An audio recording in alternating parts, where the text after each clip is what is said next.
সামান্য রাষ্ট্রপতির কাছে পদত্যাগপত্র আসার আগে বাংলাদেশ এখন পুরোপুরিভাবে একটি বিশৃঙ্খল অবস্থার মধ্যে রয়েছে বলে উল্লেখ করেন ট্রাম্প। খুবই ভালো, আমি যা দেখতেছি যাতে সংবিধান অনুযায়ী এখনো উনি দেশের প্রধানমন্ত্রী। আমার বিশ্বাস যেহেতু সংবিধান অনুযায়ী উনি দেশের প্রধানমন্ত্রী এবং সংবিধান পরিবর্তন হয় নাই, তাহলে উনি দেশে ফিরে আসবে, আসলেই দেশের ভবিষ্যৎ আবার পুনরায় জাগাতে। ডোনাল্ড ট্রাম্প আমেরিকার প্রেসিডেন্ট হিসেবে নির্বাচিত হওয়ার পরই আরো শক্তি বাড়ছে শেখ হাসিনার। গত 5ই আগস্ট ছাত্র আন্দোলনের জেরে দেশ থেকে চলে যেতে বাধ্য হয়েছিলেন শেখ হাসিনা, কিন্তু এখন আবার দেশে ফেরার তোড়জোড় করছেন তিনি। যে নাটকীয় পরিস্থিতিতে বাংলাদেশের রাজনৈতিক পালাবদল ঘটেছিল, তার থেকেও 10 গুণ নাটকীয়ভাবে আবার রাজনৈতিক পরিবর্তন আসতে চলেছে বাংলাদেশে। ট্রাম্প শেখ হাসিনার কাছে নাকি একজনে ফোন করে বলেছে, আপা আমাদের অফিসে এখন হাগু করে। এখন শেখ হাসিনা বলেছে আসলে কি হাগু করে? বলছে হ্যাঁ আপা হাগু করে। তার মানে আওয়ামী লীগের অফিসে একটা টয়লেটে পরিণত হয়েছে। এই আওয়ামী লীগ তো হচ্ছে পাগলের দল। আপনার কাছে একটু এটি জানতে চাই যে আপনি এটি কি বলবেন যে আপনি এখন কোথায় আছেন? এটি আমি শুরুতেই বলেছি যে এখানে নিরাপত্তাজনিত বাস্তবতা আমাদের, সেটির কারণে এটি প্রকাশ্যে বলার সুযোগ নেই। আচ্ছা, আপনি বলতে চাচ্ছেন না। এরকমটা বলা হয়েছে যে মানে 5ই আগস্টের পরে বা 5ই আগস্টের ওই সময়টাতে আপনি আসলে সিলেট সীমান্ত দিয়ে বোরকা পরে পালিয়ে গেছেন, বোরকা সাদ্দাম বলেও অনেকে বলছে। এই বিষয়টি থেকে আপনি কোনো প্রতিক্রিয়া দিবেন? আমার কাছে মনে হচ্ছে আওয়ামী লীগই আগামীতে রাজনীতি করতে ইচ্ছুক না, বিকজ আওয়ামী লীগ গত 16 বছরে সেকেন্ড টিয়ার পলিটিশিয়ান বানাতে পারেনি। তো যেহেতু ফ্রন্টিয়াররা বিভিন্ন ধরনের হাইব্রিডরা দুর্নীতির সাথে এমনভাবে যুক্ত হয়ে গেছে, আওয়ামী লীগের পক্ষে এখন আর ফিরে আসাটা রাজনীতিতে অনেক কঠিন হয়ে যাবে। আওয়ামী লীগের ওই ইমেজ আলা নেতৃত্ব নেই। আমি দেখছিলাম যে সরকার আওয়ামী লীগকে সুবিধা দিচ্ছে। আমার প্রশ্ন হলো, আমরা কি আওয়ামী লীগকে সুবিধা দিচ্ছি না? ঠিক আছে, বিভিন্ন দলে দলে ঢুকছে, আওয়ামী লীগের নেতা কর্মীরা ঢুকছে, যেই মানুষটা লাঠি নিয়ে ছাত্র জনতাকে। বর্তমান ছাত্রলীগের অবস্থান কি এবং ছাত্রলীগ কি বাংলাদেশে ফিরে আগের মতো আসতে পারবে? সুপ্রিয় দর্শক শ্রোতা, আসসালামু আলাইকুম। দেশে এবং প্রবাসে, দূরে এবং কাছে, যে যেখান থেকে আজকের এই ভিডিও ক্লিপ দেখার জন্য প্লে করেছেন, সবাইকে আন্তরিক শুভেচ্ছা, অভিনন্দন। দর্শক শ্রোতা, বাংলাদেশে সাবেক প্রধানমন্ত্রী আসার জন্য পাগল হয়ে গেছে, উন্মাদ হয়ে গেছে। সে এখন ছাত্রলীগের হাত ধরে এবং সে ছাত্রলীগ সংগঠনকে শক্তিশালী করার জন্য যত পদক্ষেপ নেয়ার তিনি কিন্তু ভারতে বসে নিচ্ছে সাবেক প্রধানমন্ত্রী শেখ হাসিনা। এদিকে বাংলাদেশের ছাত্র সংগঠনের এবং ছাত্রলীগের সভাপতি সাদ্দাম হোসাইন, উনি যে ভিডিও বার্তা যে সমস্ত কথা বলেছে, তারই কিছু ভিডিও দেখব এবং আমাদের অন্তর্বর্তীকালের সরকার আমলে যে সমস্ত নেতা কর্মীরা আছে এবং আওয়ামী লীগের বিপক্ষে যারা কাজ করতেছে, তাদের কিছু কথা শুনবো। খুবই ভিডিওটি ইম্পর্টেন্ট এবং গুরুত্বপূর্ণ। আজকের এই ভিডিওগুলো দেখার জন্য যারা প্লে করেছেন, সবাইকে অনুরোধ করব ধৈর্য সহকারে পুরো ভিডিওটি কন্টিনিউ করবেন, কারণ বিশেষ করে এমন কিছু তথ্য আছে, আপনি যদি বাংলাদেশের একজন সুনাগরিক হয়ে থাকেন, অবশ্যই আজকের এই ভিডিওটি আপনার জন্য খুবই ইম্পর্টেন্ট এবং গুরুত্বপূর্ণ। তা আমি বেশি কথা বাড়াবো না, চলে যাব সেই মূল ভিডিওতে যাওয়ার আগে ছোট্ট করে একটি রিকোয়েস্ট করব, আপনি যদি আমার চ্যানেলে নতুন বন্ধু হয়ে থাকেন, ভালো লাগলে চ্যানেলটিকে সাবস্ক্রাইব করে রাখবেন, ভিডিওগুলো লাইক করবেন, শেয়ার করে দেবেন। তবে বেশি কথা বাড়াবো না, চলে যাব সেই গুরুত্বপূর্ণ ভিডিওতে। বাংলাদেশ এখন পুরোপুরিভাবে একটি বিশৃঙ্খল অবস্থার মধ্যে রয়েছে বলে উল্লেখ করেন ট্রাম্প। খুবই ভালো, আমি যা দেখতেছি যাতে সংবিধান অনুযায়ী এখনো উনি দেশের প্রধানমন্ত্রী। আমার বিশ্বাস যেহেতু সংবিধান অনুযায়ী উনি দেশের প্রধানমন্ত্রী এবং সংবিধান পরিবর্তন হয় নাই, তাহলে উনি দেশে ফিরে আসবে, আসলেই দেশের ভবিষ্যৎ আবার পুনরায় জাগাতে। ডোনাল্ড ট্রাম্প আমেরিকার প্রেসিডেন্ট হিসেবে নির্বাচিত হওয়ার পরই আরো শক্তি বাড়ছে শেখ হাসিনার। গত 5ই আগস্ট ছাত্র আন্দোলনের জেরে দেশ থেকে চলে যেতে বাধ্য হয়েছিলেন শেখ হাসিনা, কিন্তু এখন আবার দেশে ফেরার তোড়জোড় করছেন তিনি।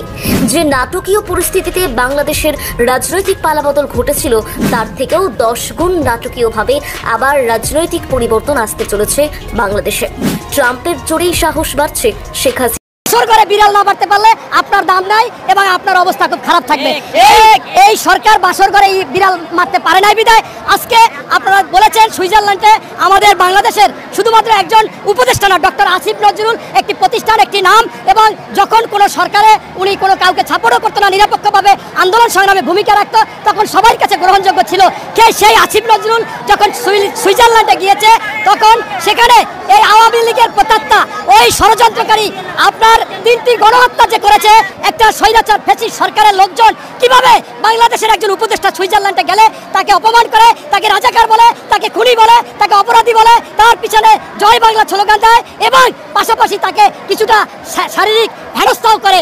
এই কারণ হচ্ছে একটাই, বাংলাদেশের মাটিতে বিপ্লব হয়েছে এবং গণ অভ্যুত্থান হয়েছে। সেই গণ অভ্যুত্থানে, সেই বিপ্লবের পরে যে সরকার হয়েছে, সেই সরকার হওয়ার কথা ছিল আরো কঠিন। এই আওয়ামী লীগের টপ টু বটম যারা অবৈধ সম্পদ অর্জন করেছে, যারা টাকা পাচার করেছে, যারা লুটেরা, যারা দুর্নীতিবাজ, যারা দখলবাজ, যারা সন্ত্রাসী, তাদের গ্রেপ্তারের আওতায় এনে তাদের সকল সম্পদ বাজেয়াপ্ত করা উচিত ছিল। বিদেশে যে টাকা পাচার করেছে তাও বাজেয়াপ্ত করা উচিত ছিল, সেইটাই সরকার করেনি। বরঞ্চ মায়া কান্না কেঁদেছে, এই আওয়ামী লীগের কথা বলেছে যে তাদেরও রাজনীতি করার অধিকার প্রথম বলেছিল আছে। এই উপদেষ্টারা বিভিন্ন কথা বলার কারণে আজকে আসিফ নজরুলকে ওই আপনার গণহত্যাকারীরা, ওই খুনিরা, ওই লুটেরারা, ওই অর্থ পাচারকারীরা আজকে বিদেশে বসে হেনস্থা করতে পারে। যদি এইটা করতো, আপনারা জানেন আমি বহুতবার বলেছি, আর্মি প্রশাসনের কাছে 626 জন গিয়েছিল আশ্রয় নিতে। আশ্রয় নিতে গেছে কেন? ওরা লুটেরা, ওরা দুর্নীতিবাজ, ওরা খুনি, ওরা খারাপ, তাই তো আশ্রয় নিতে গেছে। সেইখান থেকে মাত্র 6 জনকে গ্রেপ্তার করা হলো, আর 620 জন নাই এবং বেশিরভাগই ভারতে চলে গেছে। তাই তাদের আওতায় আনতে পারেনি বিদায় আপনাদের এই আসিফ নজরুলের মতো মানুষ অথবা ডক্টর ইউনূস সাহেব যখন জাতিসংঘে গেছে তাদের হেনস্থা হতে হচ্ছে। তিনটি গণহত্যা যে করেছে শেখ হাসিনা, একটা গণহত্যা বিডিআর গণহত্যা, একটি গণহত্যা হেফাজত গণহত্যা, আরেকটি গণহত্যা ছাত্র জনতা 1581 জন গণহত্যা, এবং বাংলাদেশে কি পরিমাণ লুট করেছে, দুর্নীতি করেছে, টাকা পাচার করেছে, গণতন্ত্রকে একেবারে মাটি দিয়েছে, ভোট অধিকার হরণ করেছে। এই ধরনের একটা স্বৈরাচার ফ্যাসিস্ট সরকারের লোকজন কিভাবে বাংলাদেশের একজন উপদেষ্টা সুইজারল্যান্ডে গেলে তাকে অপমান করে, তাকে রাজাকার বলে, তাকে খুনি বলে, তাকে অপরাধী বলে, তার পিছনে জয় বাংলা স্লোগান দেয় এবং পাশাপাশি তাকে কিছুটা শারীরিক হেনস্থাও করে। যে এই সজীবাদের মা খুনি হাসিনা, তিনি কিন্তু সবসময় বলতো আমরা স্বাধীনতার পক্ষে, মুক্তিযোদ্ধাদের কথা বলতে বলতে মুখে ফেরা তুলে ফেলতো।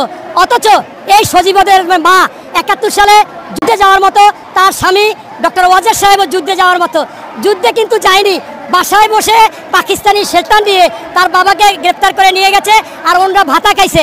ভাতা খাইয়া খাইয়া খাইয়া খাইয়া বাসায় বইয়া স্বামী স্ত্রী যুদ্ধ করছে। এই যুদ্ধ করতে করতে করতে করতে একটা জয় করছে, কি ওনার এই সজীবজের জয় করছে। এই হচ্ছে এই শেখ হাসিনার এবং তার বাবার যুদ্ধ, বাসায় বইয়া যুদ্ধ। এই যুদ্ধের জয় হচ্ছে এই সজীবজের জয়, কুলাঙ্গার। এবং এই লোক বাংলাদেশে আপনারা দেখেছেন 1.5, 1.5, 2.5, বাংলাদেশে আমরা কেউ কোনো সময় শুনি নাই। আমি যা জানি সামাজিক মাধ্যমে সজীবজের জয়কে অনেকে প্রতিবন্ধী বলে, তবে আমি বাংলাদেশে প্রথম ঢাকা বিশ্ববিদ্যালয়ে একটি সাবজেক্ট পড়েছি সাইকোলজি পাস করার পরে, সেইটা হচ্ছে ডিসেবিলিটির উপরে স্পেশাল এডুকেশন, মানে প্রতিবন্ধিতা। তাতে যে প্রতিবন্ধিতা দেখেছি তাতে মনে হয় সে প্রতিবন্ধী। তাই আজকে সজীবজের যে ষড়যন্ত্র করতেছে সেটা সজীবজের জয়েরই ষড়যন্ত্র না, এটা টোটালি শেখ হাসিনা সহ আওয়ামী লীগের ষড়যন্ত্র। কারণ তাদের কাছে অগাধ অবৈধ টাকা আছে, সম্পদ আছে, লক্ষ লক্ষ কোটি টাকা।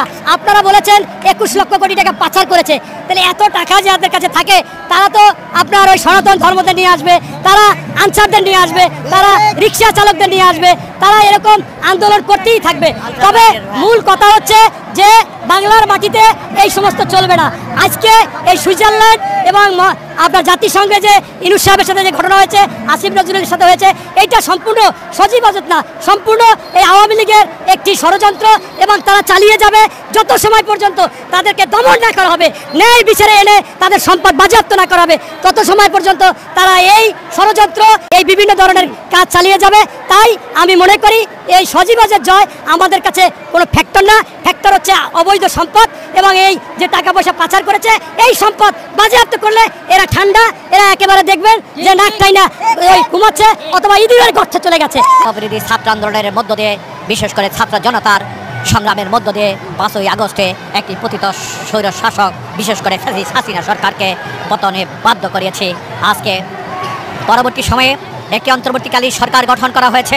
সেই সরকারের প্রধান অত্যন্ত বিচক্ষণ এবং অত্যন্ত বাংলাদেশের মানুষের যার প্রতি আস্থা বিশ্বাস রেখেছে যে এই রাষ্ট্রের সংস্কার করে অতি দ্রুত সময়ের মধ্যে একটি সুষ্ঠু অবাধ নির্বাচনের ব্যবস্থা করবে এবং যে নির্বাচনে দেশের মানুষের হারানো যে সম্পদ, ভোটের অধিকার হারিয়েছে, সেই ভোটের অধিকার পুনরুদ্ধারিত হবে এবং মানুষ আগামী দিনে একটি স্বাধীন সার্বভৌম রাষ্ট্র পাবে।